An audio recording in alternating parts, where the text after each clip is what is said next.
말씀을 보도록 하겠습니다. 다 같이 읽겠습니다. 자, 시작. 두 사람이 한 사람보다 나음은 그들이 수고함으로 좋은 상을 얻을 것임이라. 혹시 그들이 넘어지면 하나가 그 동물을 붙들어 일으켜니니와 홀로 있어 넘어지고 붙들어 일으킬 자가 없는 자에게는 화가 있으리라. 또 두 사람이 함께 누우면 따뜻하니와 한 사람이면 어찌 따뜻하리야. 한 사람이면 패하겠니와 두 사람이면 맞설 수 있나니 세 겹줄은 쉽게 끊어지지 아니하느니라. 아멘. 주님 사랑하신 분들은 큰 소리로 아멘 하시기 바랍니다. 네. 지난 주일 어린이 주일이어서 어린이 주일이기 때문에 어린이를 잘 우리가 돌봐야 한다라는 말씀도 중요하지만 예수님은 어린이를 통해서 우리에게 알려주신 것은 천국이었다. 천국은 어떻게 사느냐? 어린아이처럼 살면 된다. 어린아이처럼 두 가지를 하면 살아야 되는데 하나는 비교를 하지 말고 살자. 비교하지 않고 사는 것이 천국의 삶이다. 또 하나는 어린아이처럼 이제 낮춰주지 아니하면 이라고 말씀을 주님이 하셔서 낮춰지는 삶을 살아가야 된다. 어디 가든지 우리가 낮춰지려고 하고 다른 사람을 섬기려고 하는 것, 이게 어린아이 같은 모습이고 그것이 우리가 이 땅에서 천국을 살 수 있는 방법이다 라고 하는 말씀을 만났는데 처음 듣는 것처럼 얼굴 하시면 안 됩니다. 지난주에 그런 말씀을 우리가 만나게 되었어요. 그리고 오늘은 이제 어버이 주일입니다. 여러분들이 뭐 어버이 주일이라고 우리가 이게 제정해서 주일을 지키는데 하도 많이 여러분 설교 들은 말씀은 아마 부모님을 공경하라고 하는 말씀이고 예상을 또 하고 계실 거예요. 예상에 맞게 말씀을 전하겠어요. 그러니까 부모님을 공경하라 라고 성경은 계속 강조를 하고 있습니다.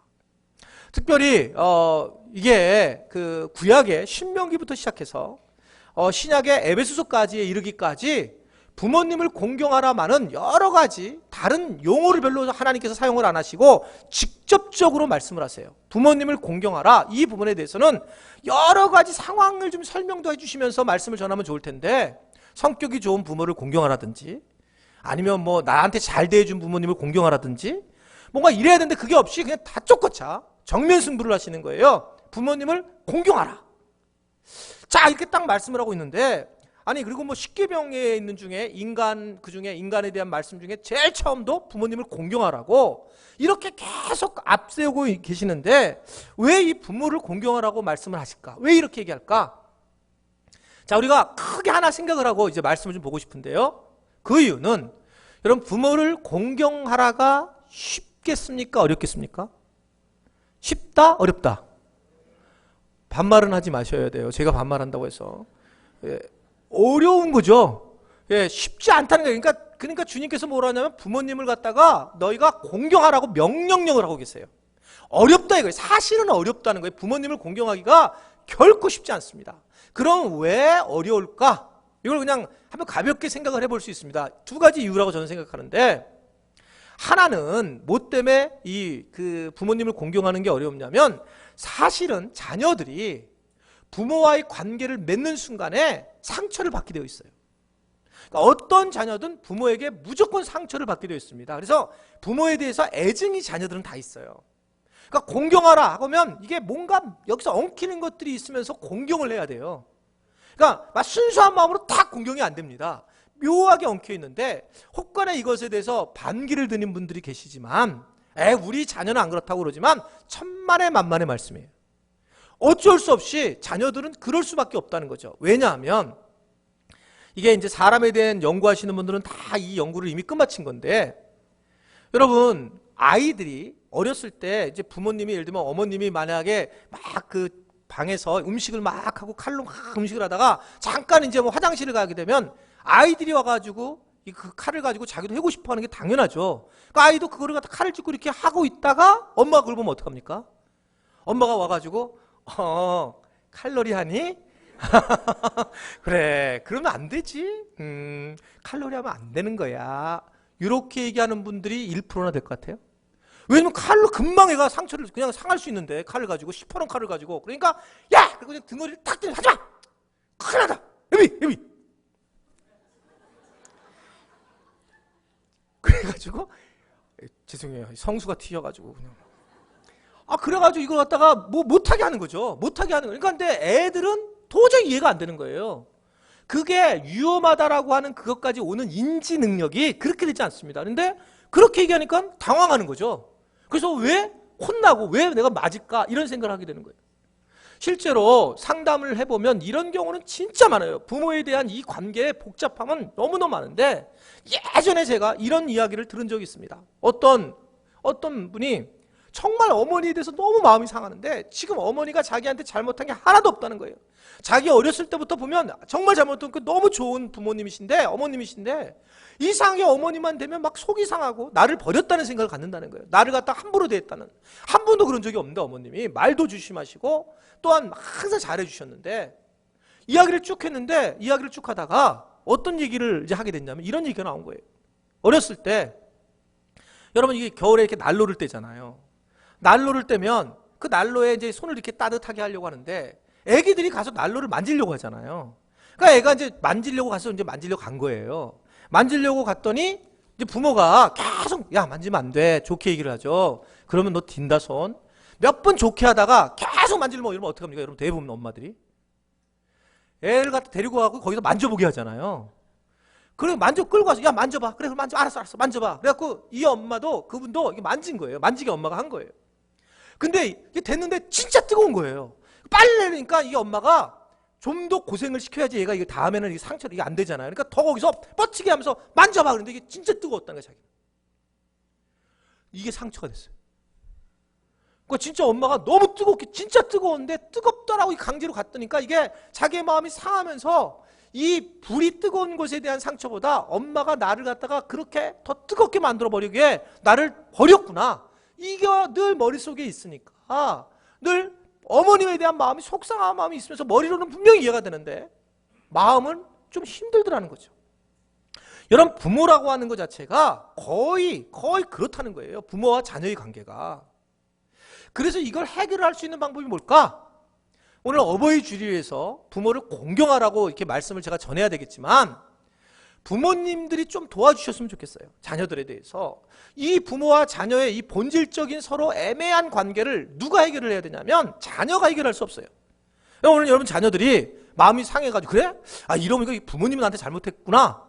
그래서 오늘 이 어버이 주일날 부모님을 불러다가 어머님 나한테 잘못한 거 없습니까? 나한테 좀 뭔가 좀 얘기해 줘야 되지 않아요? 이러면 여러분 진짜 부모님 마음 상해요. 그러니까 이거는 정말 자녀가 부를 수 없고, 그래서 부모님이 지금 정말 그럴까? 그런데 그럴 가능성이 아주 많아요. 그래서 좋은 음식을 해놓고 또는 어디 야외에서든지 기회가 되면 자녀에게 꼭 물어보세요. 자녀에게. 내가 너에게 혹시 상처 준 거 없냐? 엄마가 아빠가 전혀 모르고 한 게 있어.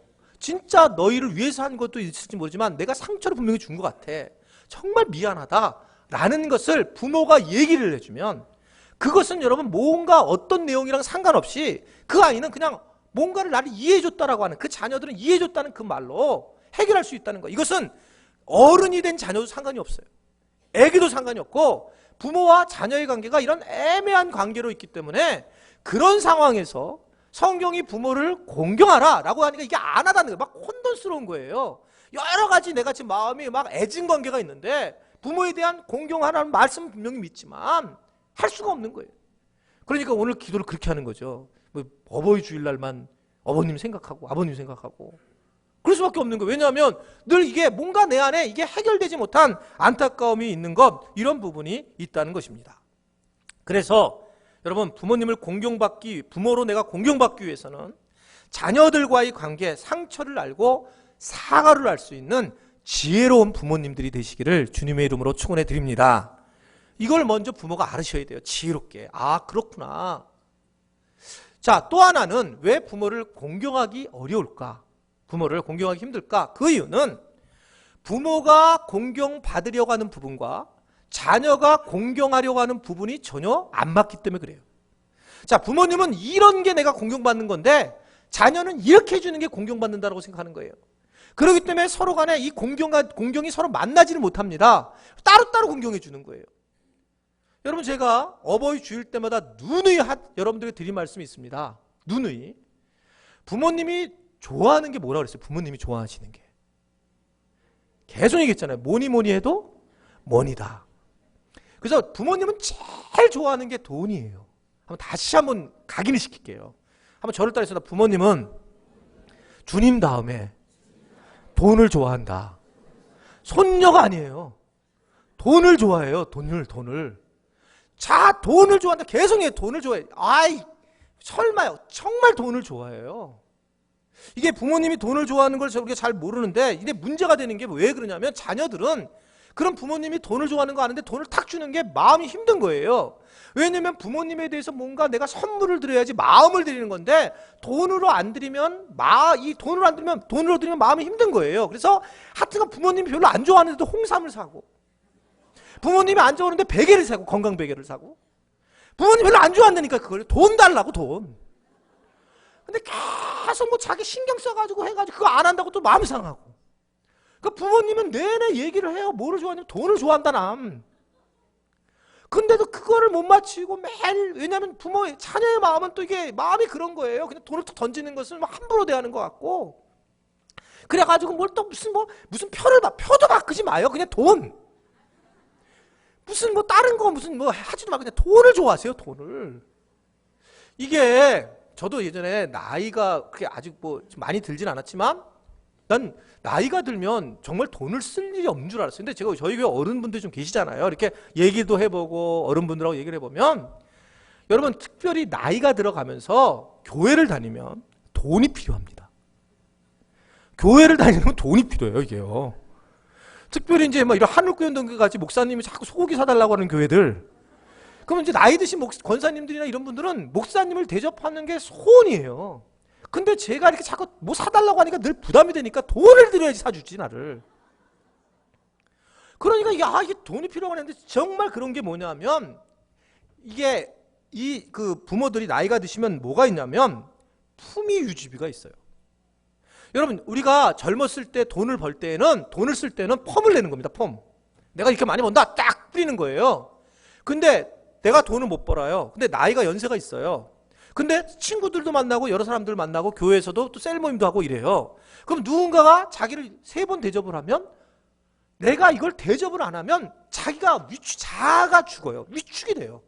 그러니까 자기를 드러내려고 하는 게 아니라 누군가 친구가 대접하는데 우리 아들이 이번에 이거 해줬어. 그래서 밥 한 번 싹 쏠게 딱 쌌는데 맨날 얻어먹어요. 자기는 그냥 건강비계밖에 얻는 게 없으니까. 그러니까 마음이 너무 상하는 거예요. 그러니까 다음에 자녀들이 와도 마음이 힘든 거예요. 품위 유지비를 드려라. 품위를 유지를 나이가 드시면 드실수록 그 품위 유지를 할 수 있도록 드리시는 것이 좋다는 말입니다. 그런데 드릴 때 중요한 거는 이 어버이날 묶어서 목돈으로 드리면 안 된다. 왜냐면 그러면 부모님은 그걸 뭐에 쓰냐면 결국은 나중에 손주를 위해서 쓰게 되어 있어요. 그러니까 일반적으로는 그래서 어떻게 되냐면 매월 드리는 게 좋은데 매월 만나서 이렇게 봉투에 드리면 부모님도 힘들고 자기도 힘드니까 괜찮다니까요. 그냥 자동이체도 괜찮다니까요. 그렇게 얘기를 하는데 자동이체 괜찮다고요. 부모님은 그게 좋다고요. 그냥 말을 안 해도 전화 안 해도 되고 자동이체 그냥 시켜주시면 부모님은 할렐루야. 아주 분명히 이거 혼돈하지 마셔야 돼요. 부모님은 그냥 자동이체에 돈을 원하세요. 원하시는 거 드시고 싶은 거 사드시면 되고 자기가 쓰시면 되시는 거예요. 이걸 막 요번에 어버이날 뭐 할까 고민하지 말라고. 내년도에 제가 이런 설교하지 않게 하세요. 제가 이거 다 알고 있어서 얘기하는 거예요. 부모님에게 뭘 선물해야 된다고요? 돈을. 근데 한꺼번에 하면 안 되고 아주 그냥 평상시에 이렇게 자동이체로. 그래서 자동이체로 아멘 나오잖아요. 아멘이 나와요. 이게요. 나오게 돼 있어요. 이게요. 그러한 것이 아주 중요하다. 그렇게 해야 된다라고 하는 겁니다. 그것이 무엇보다도 중요한 일이다. 자, 그러니까 이게 맞아져야지만. 그런데 하여튼 이 자녀들이 참 하기는 어렵습니다. 사실은 그렇게 하기 어려워요. 왜냐면 자기 자도 그렇게 선물을 드릴 때에 효도를 해야 되는 마음이 있어야 되는데 그게 없으니까 사실 하기 어려운 것은 맞습니다. 그럼에도 불구하고 여하튼 우리가 그렇게 하는 게 중요하고, 성경은 그러면 왜 부모를 더 공경하라고 이렇게 강력하게 얘기를 할까? 여러분 자녀들에 대해서는 뭐 여러 얘기가 나와요. 그러나 이 부모에게 대해서만은 공경하라고 나오는 겁니다. 왜 그럴까? 이 공경을 이렇게 힘든데 우리가 해야 되는 이유는 뭘까? 그 이유는 이 가정을 세우는데 가장 중요한 기준이 뭐냐면 부모를 공경하는 거예요. 가정을 세우는 가장 중요한 유니트예요. 단위. 그게 자녀를 어떻게 해라 라고 하는 게 아니라 여러분 이 효라는 자체가 가정을 세우는 가장 중요한 기준입니다. 그래서 어떻게 저 가정이 건강하다, 건강하지 않다, 이것은 부모를 효도를 하느냐 안 하느냐, 공경하느냐 안 하느냐, 그거예요. 그러니까 그래서 그게 기본적 단위이기 때문에 하나님은 이 부분을 강조하는 거예요. 그러면 왜 부모를 공경하라 해서 가정을 굉장히 중요하게 여길까? 그 이유는 가정이라는 데 비밀이 숨어져 있습니다. 뭐냐면 한번 저를 따라하겠습니다. 가정은 에너지다. 가정은 힘이 있기 때문이다. 여러분, 가정이 그냥 가정으로 끝마치는 게 아니라 가정이 힘이 있어요. 가정이라는 곳에 에너지가 있습니다. 그래서 하나님은 이 가정에서 그 에너지를 얻기를 원했고 가정에서 힘을 얻기 원하기 때문에 가장 중요한 기준인 부모를 공경하는 것을 주님은 원하시는 거예요. 가정이 힘이 있다. 이게 도대체 뭘까? 부모를 공경하는 게 뭘까? 여러분, 바울 서신과 베드로 서신을 같이 언젠가 이렇게 보세요. 한번요.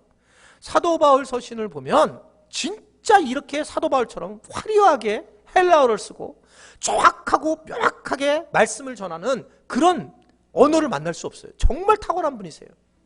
근데 이 바울의 서신을 자꾸 보게 되면 뭐가 없냐면 뭔가 사람 냄새가 없어요.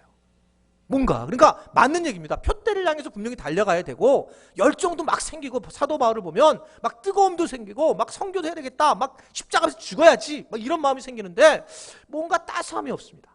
근데 베드로 서신, 베드로가 쓴 서신들이나 베드로가 한 행동을 보면 베드로는 예수님 앞에서 예수님이 야, 내가 오늘 너희 발을 씻겠다. 그러면 아닙니다. 목욕까지 해주세요. 그래갖고 주님한테 혼나요. 거의 보면 베드로는 바울은 혼나는 얘기가 별로 없어요. 주님이 말씀하신 거죠. 주님이 예언하신 거잖아요. 네가 닭 물기 전에 나를 3번 부인하리라. 그러면 베드로가 겸손하게 그렇군요 주님, 내 잘못이니까 내가 잘못하겠군요 이렇게 얘기해야 되는데 절대로 그럴 일이 없다고. 그러다가 진짜 실수하죠. 디베라 바닷가에서 예수님 부활하신 후에 만나는 장면도 나오는데 그때도 예수님을 만나서 예수님이 내가 너를 더 사랑하느냐? 그러면 주님 사랑합니다 이렇게 얘기를 해야 되는데 주님 아시면서 왜 그러시냐 그러고. 하여튼 이상해요. 그럼에도 불구하고 저는 베드로가 훨씬 좋습니다. 왜냐하면 베드로는 우리가 생각한 것보다 훨씬 더 사람 냄새가 난다는 거예요. 실수도 하고, 물론 하나님이 베드로와 이 바울을 다 사용하시죠. 다양하게 사용하시지만 그래도 베드로는 참 뭔가 부족하지만 그가 사람 냄새가 나는 겁니다. 그럼 왜? 이 두 사람의 차이는 도대체 뭘까? 두 사람의 차이는 베드로는 결혼을 했고 바울은 결혼을 하지 않았어요. 가정이 하나 있었고 가정이 없었습니다. 근데 베드로는 자기 장모를 고치려고 예수님을 신방을 모시고 간 사람이에요.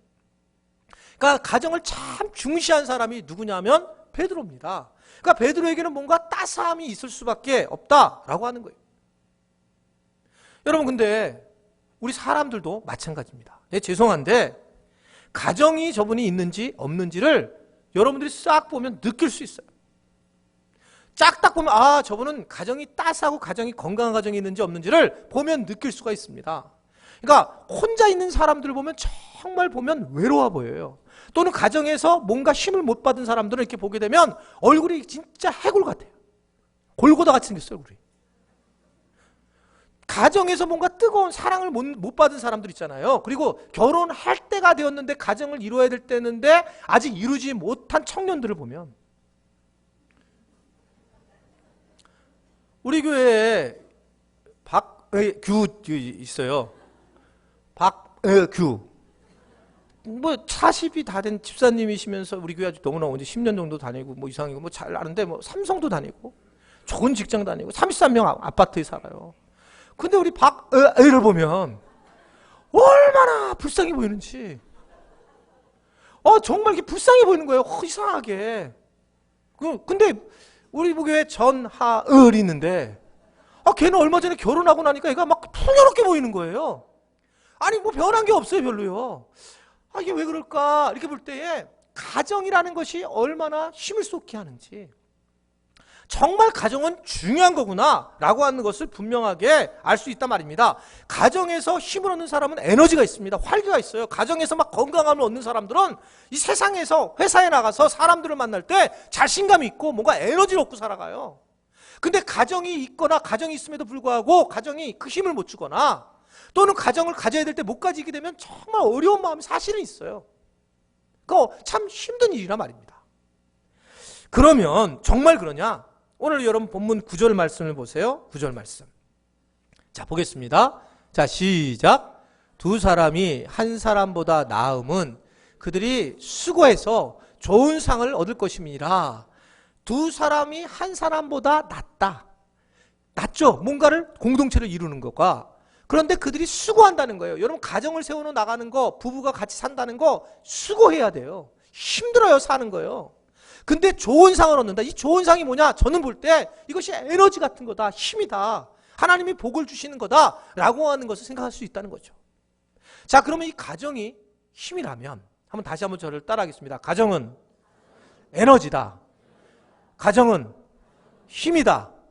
그렇다면 여러분들이 지금 가정에서 정말 우리 가정은 지금 내가 있는 가정은 내게 힘을 주고 내가 상대방에게 힘을 주는가? 이걸 생각하면 여러분 가정이 건강한 가정인지 아닌지 하나님이 원하시는 가정인지 아닌지를 알 수 있어요. 자, 세 가지가 있습니다. 가정에서 얻어야 될 게. 첫 번째는 어떤 것이 얻어야 되냐면 우리 가정은 내가 넘어질 때 힘들 때 붙들어 줄 수 있는 힘이 있다. 또는 누구든지 우리 가정에 누군가 넘어져도 나는 반드시 그 우리 가정의 사람들을 붙들어 줄 거다 라고 한다면 건강한 가정이에요. 힘 있는 가정입니다. 또 하나는 내가 너무너무 외로워요. 그런데 우리 가정을 생각하면 늘 따스해요. 내가 언제든지 우리 가족들한테 얘기를 하면 나는 따스하게 힘을 얻을 수 있다. 그렇다면 그 가정은 에너지가 있는 가정이에요. 또 하나는 진짜 내가 죽을 만큼 힘들 때에 너무너무 힘들 때에 우리 가정에서 얘기하면 우리 가정에서 하나님의 은혜, 하나님의 사랑을 얘기하면서 하나님 앞에 우리 가정이 쓰게 되는 가정인지 하나님으로 우리가 돌아가는 가정인지 그렇지 않은 가정인지를 알게 되면 그 가정이 에너지가 있는지 없는지를 알 수가 있습니다. 자, 여러분들의 가정은 어떻습니까? 이 여러분의 가정에 대해서 이제 하나하나 한번 말씀을 살펴보려고 그래요. 자, 첫 번째는 다시 말씀을 드리면 우리 가정은 서로 붙들어주고 힘이 되고 있는 가정인가? 서로 붙들어주고 힘이 되는 가정인가? 오늘 본문 10절의 말씀 보세요. 자, 10절의 말씀. 자, 시작. 혹시 그들이 넘어지면 하나가 그 동물을 붙들어 일으키려니와 홀로 있어 넘어지고 붙들어 일으키는 자가 없는 자에게는 자, 누가 넘어졌는데 하나가 그 동물을 붙들어서 일으켜 세운다. 너무 아름다운 광경이죠.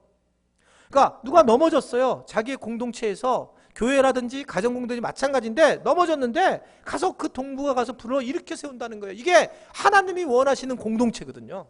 불러 일으켜서 세우는 것. 이게 아버지가 넘어질 수 있어요. 어머니가 넘어질 수 있고 자녀들이 넘어질 수 있어요.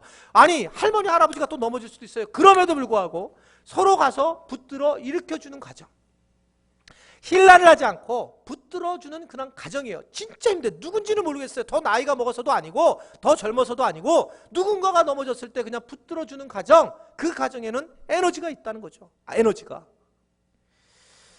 여러분 이것은 교회도 마찬가지입니다. 누군가가 붙들어줘야 된다는 거예요. 누군가가. 교회에서 어렵고 힘든 상황이 있는 그런 지체들이 있습니다. 그래서 교회는 그들을 돕고 그들을 섬기고 넘어졌을 때 붙들어주는 게 교회 공동체고 가정 공동체가 돼야 된다라고 하는 거죠. 요사이 왕따라는 말을 많이 쓰잖아요. 좀 심각한 수준이죠. 학교는요. 교회는 왕따가 없냐? 교회도 왕따가 있죠. 분명히 있을 거예요. 이게 여러분 이거는 왕따라는 게 지금 아주 심각한 상황이 되고 극단의 선택을 하는 과정으로 오고 있습니다. 가만히 제가 이 설교를 준비해 보니까 저는 그러면 어렸을 때 왕따인가 아닌가 생각했더니 제가 왕따였더라고. 제가 왕따라고 하는 것을 두 가지를 생각하면서 내가 왕따인 줄 알았어요.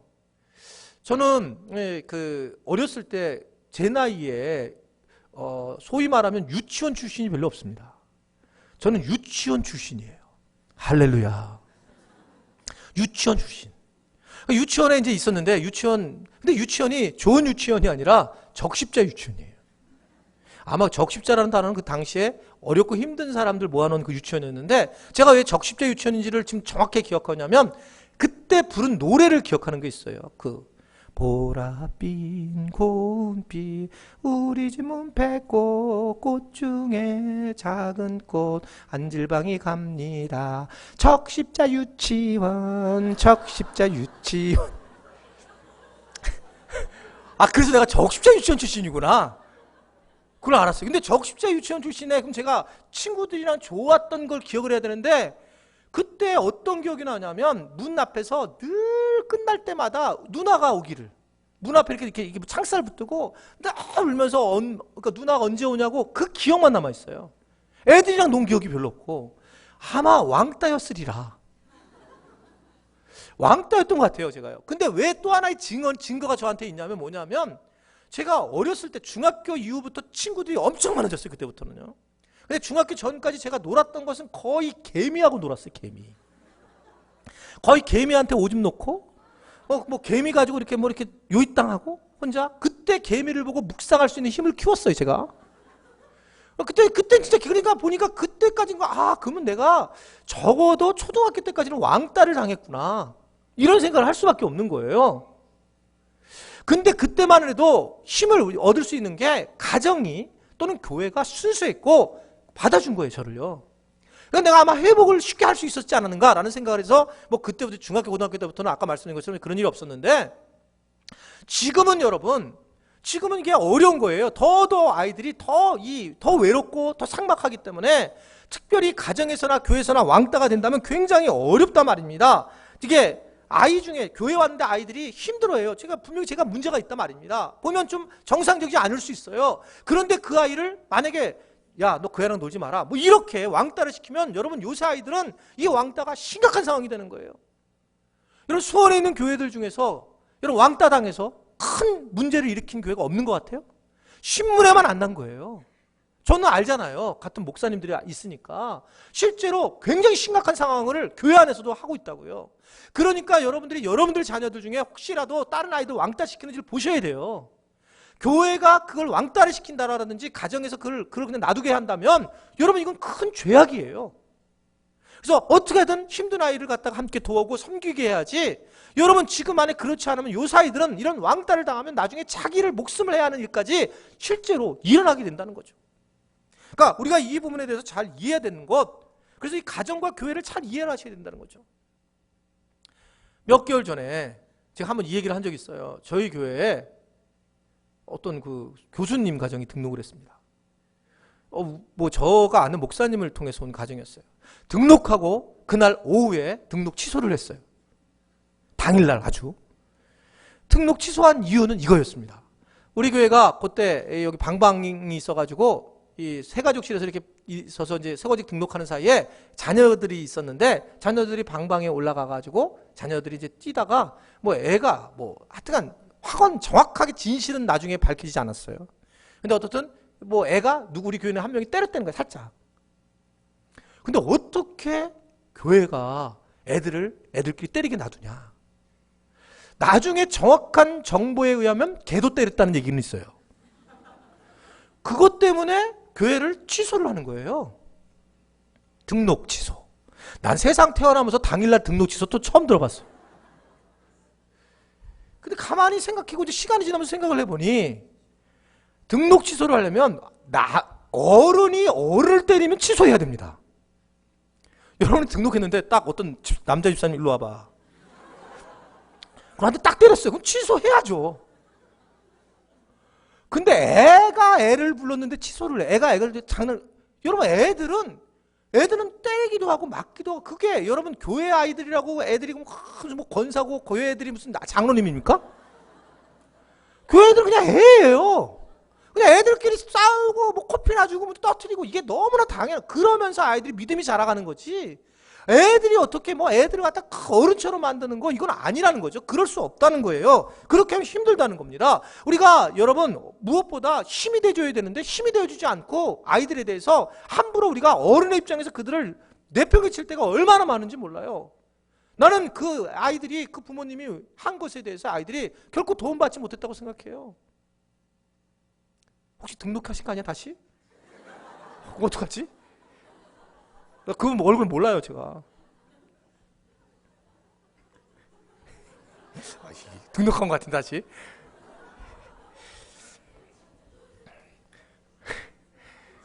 우리를 감동시키는 101가지 이야기라는 거 있죠. 그 책에 이런 얘기가 나와요.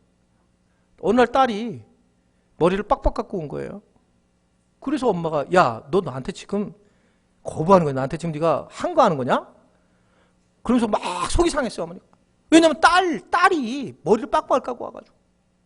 그랬더니 딸이 이제 혼나면서 나중에 며칠 지나면서 그 얘기를 하는 거예요. 엄마, 사실은 우리 반에 백혈병이 걸린 아이가 있어요. 근데 그 아이가 그만 이 항암 치료를 하다 보니까 머리가 다 빠지는 거예요. 그 머리 빠져서 얘가 학교를 올 때에는 이 가발을 쓰고 오는데, 가발을 쓰고 이렇게 오게 되는데 남녀공학이라는 거죠. 그 남자애들이 걔가 이렇게 걸어가게 되면, 복도로 가라면 뒤에서 막 뛰어가다가 딱 그냥 이 가발을 확 빼가지고 가면서 대머리야 대머리야 그럼 놀리고 간다는 거예요. 근데 얘가 그때 너무 마음이 상하는 거예요. 그래가지고 막 앉아 학교에 들어오면 울고, 그리고 학교를 안 나오기 시작하고, 그래서 백혈병이 너무너무나 더 심하게 도지기 시작한 거예요. 울면서 이제 학교 가기도 싫어하고. 그래서 친구들이 모였다는 거예요. 친구들이 모여서 우리 그 아이를 우리가 어떻게 도와줬으면 좋을까? 그 아이 입장에서 어떻게 도와줬으면 좋을까? 그런 생각을 하다가 그 중학교 그 아이들이 모여가지고, 그래, 우리도 머리를 깎자. 그 아이들이 머리를 다 깎고 온 거예요. 그 아이 한 아이를 위해서 친구들이 머리를 깎고 그 옆에 있었으니까 그 친구 아이가 너무너무 행복해 하면서, 그 책을 보면 그 아이가 그때부터 백혈병이 정말 낫기 시작하더라고요. 여러분, 힘이 돼주는 거거든요. 우리가 누군가에게 좋은 공동체, 가정 공동체, 우리 집이 가정이, 우리 집이 좋아 그러면 그게 부모가 부모의 눈으로 얘기하는 게 아니라 힘이 되어주는 가정. 내 자녀에게, 내 남편에게, 내 아내에게 서로가 힘이 되어주는 가정. 그것이 진짜 원하는 그런 가정이고 힘이라, 에너지다, 이렇게 말씀을 하고 있는 거예요. 그럼 여러분 이렇게 생각할 거예요. 그러니까 내가 이 모양 됐구나. 거기서 우리 가정이 나한테 힘이 안 되잖아. 그게 항상 문제인 거예요. 그게. 그래서 내가 이 모양 이 꼴이 됐고, 그냥. 여러분, 내가 그러라는 거예요. 내가 그렇게 행동을 먼저 취하라는 거예요. 우리 가정이 지금 왜 이렇게 됐냐면 내가 그랬구나. 우리 부모님이 그랬지만 내가 문제였구나. 이래야지. 우리 부모님이 그러니까 내가 지금 이 모양 돼가지고 지금 나 성질이 이렇지. 여러분, 이 탈무드에 보면 시집가는 딸에게 아버지가 부탁하는 말이 나와요. 뭐라고 나오냐면, 딸아, 남편을 왕처럼 섬겨라. 그러면 네가 왕비가 될 거야. 절대로 남편을 종처럼 부리지 마라. 그러면 너는 하녀가 될 거야. 너무 와닿는 얘기예요, 이게요. 여러분 잘 보세요, 여러분 부부관계를. 여러분들이 그 남편한테 함부로 대하면 반드시 남편도 함부로 대하고, 아내가 함부로 대하면 남편을 동일하게 함부로 대하게 되어 있어요. 이걸 성경은 너무나 예수님이 정확하게 말하죠. 아주 율법이요 선지자다 이렇게 얘기하고 마태복음 7장 12절이잖아요. 마태복음 7장 12절에 보면 뭐라고 나옵니까? 그러므로, 자 시작. 그러므로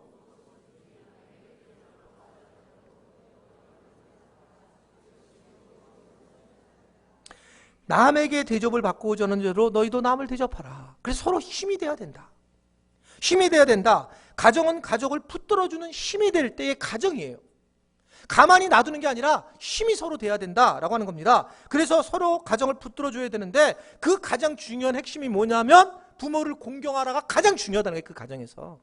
그렇게 해서 서로 붙들어주는 그런 가정이 닿을 때에 우리가 가정을 통해서 에너지를 받게 된다라고 하는 사실을 분명히 믿으시기를 바랍니다. 두 번째는, 여러분들의 그 가정은 내가 생각하면 따뜻하게 해주는 힘이 있는가?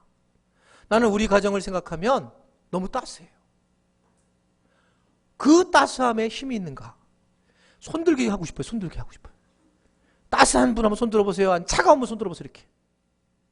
여러분 한번 잘 생각해 보세요. 이걸. 누구의 잘못은 아니고 이게 정말 어떤 건지. 오늘 보면 여러분 11절의 말씀을 보시면 11절 말씀 보세요. 자, 시작. 또 두 사람이 함께 누우면 당연히 따뜻하니와 한 사람이면 따뜻할 수가 없다. 너무나 당연한 말씀을 하고 있는 거예요. 함께하는 것이 따스한 것이다 라고 말씀을 하고 있습니다. 여러분 보면은 이게 신기하게 따뜻한 사람이 있고 차가운 사람이 있어요. 따뜻한 얼굴이 있고 차가운 얼굴이 있어요. 여러분들이 보게 되면 저뿐만 아니라 동일하게 느끼는 게 그분의 얼굴을 보면 우리 교회 두 분 여자분이 차가워요. 아주 그분은 그냥 차갑습니다. 아주 얼굴이 드라큘라예요. 누군지 얘기 안 했잖아요, 제가. 근데 여러분도 느낄 거예요. 제가 이렇게 얘기해도. 그러니까 남자분들은 조는 거지 차가운 분은 많지 않아요. 조는 분이 계셔서 그렇지, 세 분이. 근데 따스한 분이 있어요. 따스하고 차가워요. 그러면 왜 저 사람은 따스하게 되고 차가우게 되냐? 이 중심은 가정이에요, 가정. 그 가정은 여러분 분명하게 따스하지 않는 거예요. 그 사람에게 욕할 수 있는 게 아니란 말입니다. 아이에게도 마찬가지. 저 아이가 따스한지 아니면 저 아이가 차가운지, 그러면 그 가정이 따스한지 그 가정이 차가운지 거기서 영향력을 갖는데, 둘이 하나가 되었을 때 가능한데 이게 혼자 있으면 따스해질 수밖에 없다. 이게 너무나 당연한 논리를 가지고 오늘 우리에게 말씀을 하는 거죠. 많은 사람들은 돈이 있으면 따스하다고 생각하는데 천만의 만만의 말씀입니다. 여러분 돈하고도 상관이 없어요. 그게 여러분 목사님들이 신방을 다녀보면 알잖아요. 우리는 신방의 전문가잖아요. 몇십 년 동안 뭐 진짜 만 가정을 더 다녔겠죠. 그럴 때 신방을 다녔을 때 신방을 딱 들어가면 목사님들 한번 물어보세요. 부목사님들한테도 딱 들어가는 순간에 저 같아도 이 가정이 따스한지 안 따스한지 딱 느껴요. 그냥 들어가는 순간에 아무 말을 안 해도 그 가정이 에너지가 있는지 힘이 있는지를 느낄 수 있다고요. 딱 들어가는 순간에. 그러니 자녀들이나 여러분 그 주변에 있는 사람들이 그 에너지를 어떻게 이걸 받아야 되는데 못 받는 거죠. 그러니까 싸늘하고 펭귄들만 잔뜩 있고 아주 그냥 얼음장 같은 그런 가정들이 굉장히 많이 있다는 거죠. 한 사람이 혼자 있으면 줄 수밖에 없다는 거예요. 오늘 부부사랑학교 29기 수료 예배를 드려요. 근데 이번 부사도 똑같았고, 제가 여태까지 부부사랑학교를 인도하면서 놀라운 사실은, 정말 놀라운 사실은 부부가 함께 자지 않는다. 한 침대에 부부가 있지 않는다. 얼굴 지금 아무런 표정을 안 짓는 분들이 다 그런 분들이에요, 지금요. 이게 심각하다는 거예요. 여러분 이게 맨 처음에 이해가 됩니다. 부부가 서로 아기를 낳았었을 때에 남편이 직장을 가야 되고 그런 상황이 돼서 한 1년 정도는 그럴 수 있어요. 어쩔 수 없이. 근데 사실은 여러분 따로 살면 어떤 일이 벌어지냐면 행복해요. 편해요. 따로따로 자면. 자기가 일어날 때 일어나서 마음대로 할 수 있고. 근데 커다란 문제는 그 가정에 따스함이 없어지는 거예요. 아멘을 안 해도 사실이에요. 여러분 내가 지금 따로따로 자고 있다. 이거면 여러분 이거 상당히 위험한 겁니다. 왜냐하면 이게 영적으로 연결되어 있어요. 그 안에 그 부부가 함께 들어가서 같이 잠이 따스한데 따스한 것을 통해서 이 사랑의 에너지가 나오는 건데 이걸 하지 않고 있다. 그러면 어떤 일이 벌어지냐면 따로따로 자기 시작하면 이 사랑의 에너지를 딴 데 사용을 해야 돼요. 그러면서 이 에너지가 부부관계를 통해서 가정으로 나와야 되는데 그게 아니고 다른 데 사용하게 되면서 여러분 문제가 일어나기 시작해. 성적인 문제가 일어나고 여러 가지 문제가 일어나는 거예요. 그래서 이게 가벼운 얘기가 아닙니다. 이게요. 여러분 가벼운 얘기가 아니에요. 이게 목사님 이게 무슨 목사님 생각이지 천만의 만만의 말씀이에요. 하나님께서 이렇게 말씀하셨어요. 하나님이 이 얘기를. 정말입니다. 고린도전서 여러분 7장 5절을 보면 뭐라고 말씀하냐면 읽어보세요. 한번 큰 소리 자기한테 읽기 자기 귀에 따로따로 자는 분들은 자기 귀한테 얘기하세요. 자, 시작.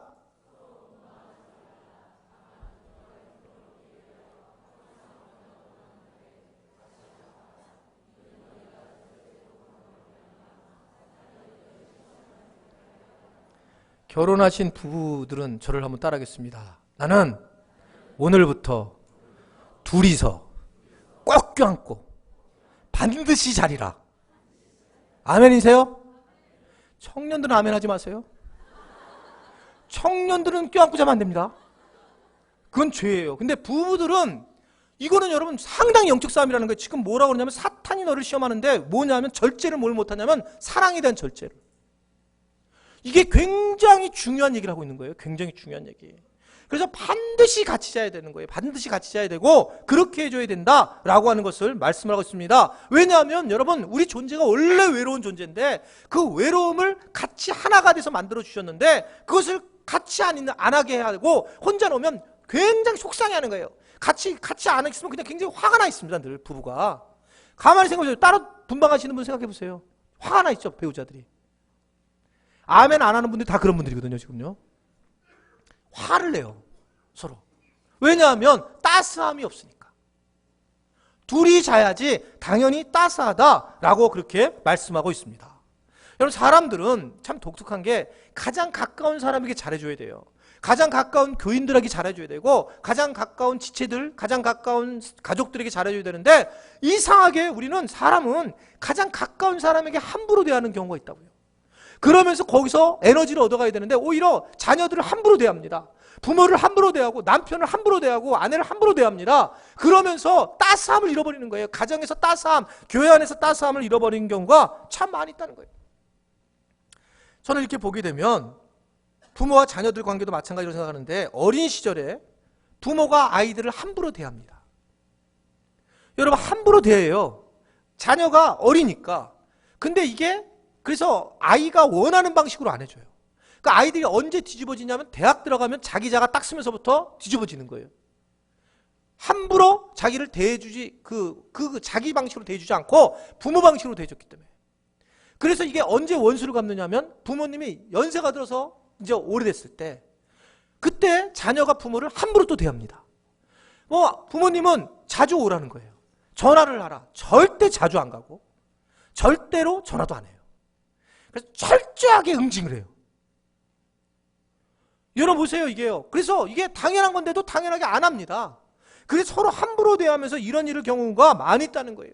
그런데 하나님은 우리가 어떻기를 원하시냐면 가정이 힘을 갖기를 원하세요. 가정이 에너지가 되기를 원하십니다. 아멘? 다시 한번 따라했습니다. 가정이 에너지가 돼야 한다. 그냥 사는 게 아니에요. 가정을 생각하면 따스함이 와서 힘이 돼서 나를 지지해 줄 사람이 있구나 라는 생각을 해야 된단 말입니다. 그럼 가정이 따스해진다는 것은 어떤 것을 얘기하냐면 무슨 이야기를 해도 우리 가정은 나를 받아준다는 거예요. 어떤 얘기를 해도 우리 가정은 받아준다. 그러니까 내가 힘들고 어려울 때 그랬을 때에 공부를 못하고 때때는 죽고 싶고 그리고 속상하고 죄를 지은 일이 있을 조차도 그런 존재가 되더라도 우리 가정은 나를 받아주는 가정이야. 그렇다면 그 가정은 따스한 가정이에요. 여러분의 가정을 따스한 가정으로 만들어서 힘을 얻어서 여러분들이 이 땅에서 승리하는 삶을 사시기를 주님의 이름으로 축원해 드립니다. 세 번째는 우리 가정이 하나님의 은혜가 세겹줄인 하나님의 은혜가 나타나고 있는가? 그러니까 철저하게 세겹줄인 하나님의 은혜가 우리 가정에 있는가? 여러분 12절의 말씀을 보시면 오늘 본문 말씀 12절 시작. 한 사람이면 패하겠거니와 두 사람이면 맞설 수 있나니 세겹줄은 쉽게 끊어지지 아니하느니라. 저는 세겹줄을 하나님의 은혜라고 생각했어요. 그러니까 혼자서 하면 무조건 지고 조금 사람끼리 모여서 하게 되면 이길 수 있고 가정이 힘이 될 수 있는데 근데 그렇게 함으로만 되느냐? 세겹줄이 있어야 된다는 거예요. 그래야지만 세겹줄이 있어야지 끊어지지 않는다라고 생각할 수밖에 없다는 겁니다. 여러분 세상은 혼자 살아가면 실패하게 되어 있어요. 그래서 가정이 도와주면 힘이 될 수 있습니다. 그럼에도 불구하고 가장 중요한 게 또 하나 있어야 되는데 그것은 하나님의 은혜예요.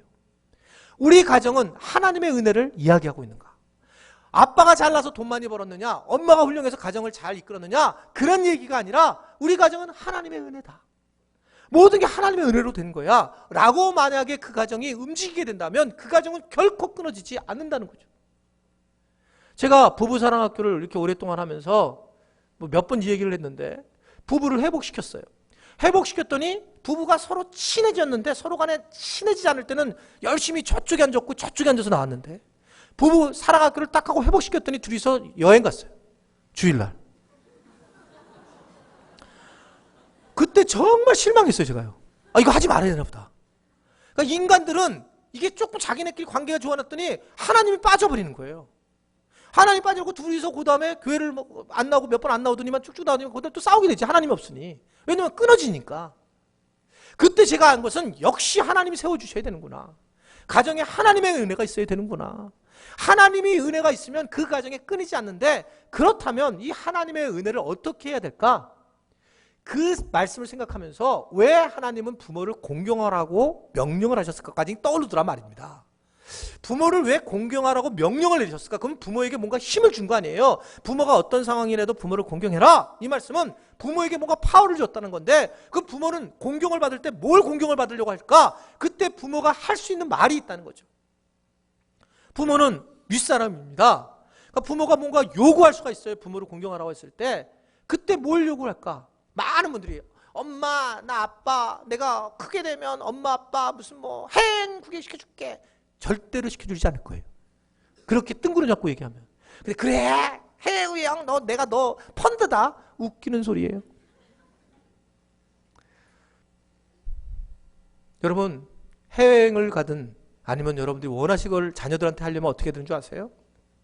아이한테 하나님을 전해줘야 돼요.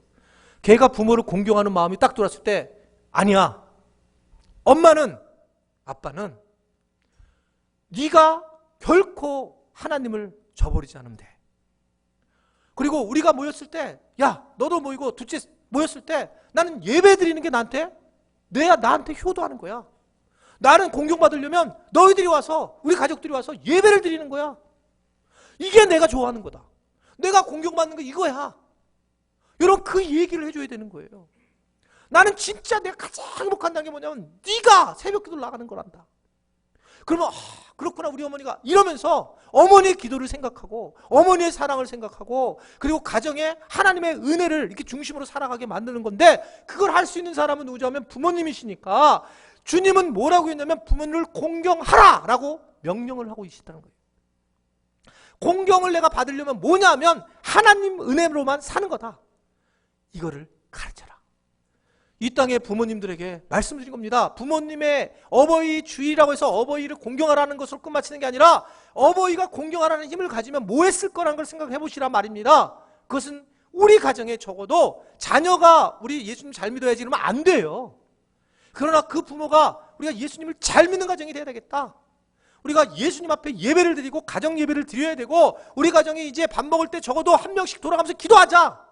이게 이번에 내게 어버이 주날 네가 주는 선물이야.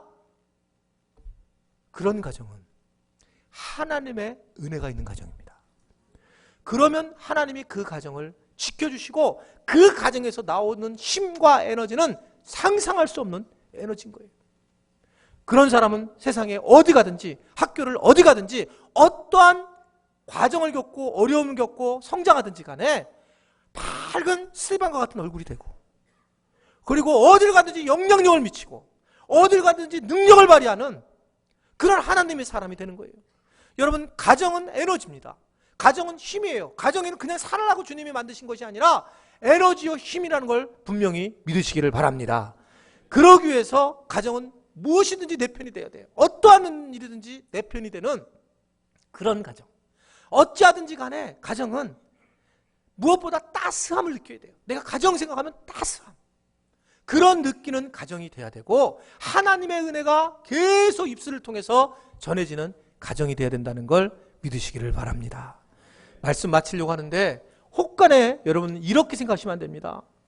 맞아, 그래서 내가 지금 힘들구나, 그러니까 내가 딴 사람이 우리 가정이 문제야, 이렇게 생각하면 마귀가 주는 거예요. 내가 가정을 이런 생각을 가지고 가정을 섬기지 못했구나, 이런 마음을 가지셔서 여러분 이제 이 가정이 힘의 에너지의 가정이 되는 그런 복을 누리시기를 주님의 이름으로 축원해 드립니다.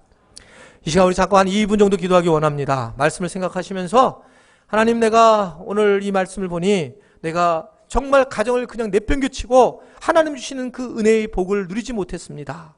회개합니다. 내가 이제는 이 모든 문제를 적극적으로 해결해서 우리 가정이 힘이고 에너지가 되도록 하나님 앞에 세워지게 내가 결단하겠습니다. 이런 마음을 가지고 우리 잠깐 기도하고 마치도록 하겠습니다. 기도하겠습니다.